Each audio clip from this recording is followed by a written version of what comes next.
एक लेख आलाय, मी तुम्हाला मुद्दा म्हणून वाचून दाखवतो. तुम्ही गप्प बसा रे आता. एक तर उशिरा येऊन कॅमेरा लावू नका तुम्ही. बाकीच्यांकडनं आउटपुट घ्या नंतर. तुम्हाला वाटेल मी हा मगाचपासून मोबाईल का घेऊन बसतोय, तर मोबाईल मला कोणाची फोन येणार नाहीये. मला एक गोष्ट वाचायची म्हणून तुम्हाला ठेवलंय बरोबर.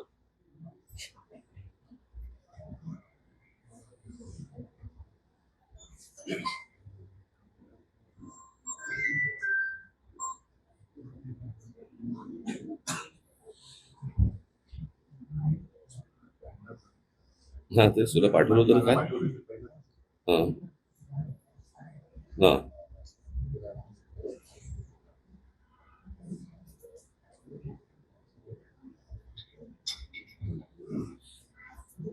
हा एक लेख आलाय, मी तुम्हाला मुद्दा म्हणून वाचून दाखवतो. तुम्ही गप्प बसा रे आता. एक तर उशिरा येऊन कॅमेरा लावू नका तुम्ही. बाकीच्यांकडनं आउटपुट घ्या नंतर.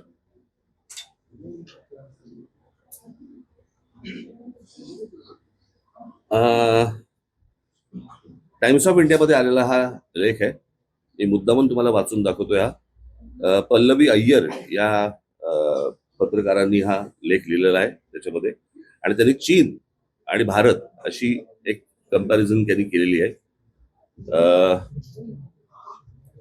त्याचा मी तुम्हाला फक्त अर्थ सांगतो त्या सगळ्या याच्यामध्ये. आपली आणि चीनची तुलना खरं तर करू नये. मोठी लोकसंख्या ही एक गोष्ट सोडली तर खूप फरक आहे. आपल्यात मुख्यतः तिथे लोकशाही नाही आणि आपल्याकडे ती आहे. तिथली राज्य व्यवस्था वेगळी आणि आपली वेगळी.